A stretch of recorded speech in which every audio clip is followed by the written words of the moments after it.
ওয়ালাইকুম আসসালাম। হ্যাঁ ভালো আছি, তুমি কেমন আছো? হ্যাঁ ভালো আছো না? আচ্ছা তুমি কার সঙ্গে আছো?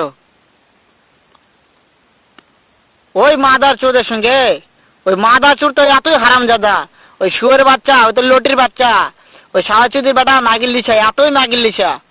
ওই হারামজাদের আমি সামনে পাইলে একটা এমন একটা চটকানি মারবো, শালা মাদার চোদ। শোনো, তাতে কি আছে? ওই মাদার চোদ ওই জায়গায় আছে নাকি? ও আমার কথা সব শুনতেছে। ওই সাওয়াচুদির বেটাকে শুনে শুনে আমি বেশি বলবো। শুয়োরের বাচ্চা, শুয়োরের বাচ্চাকে আমি একটা এমন একটা চটকানি মারবো, শালা শুয়োরের বাচ্চা, লটির বাচ্চা।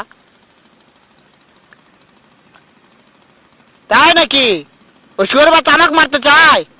শুয়োরের বাচ্চাকে আমি দেখা সাক্ষাৎ হলে বলে শুয়োরের বাচ্চাকে আমি এমন চটকানি মারবো, মাদার চোদ। আমি থামো, আমি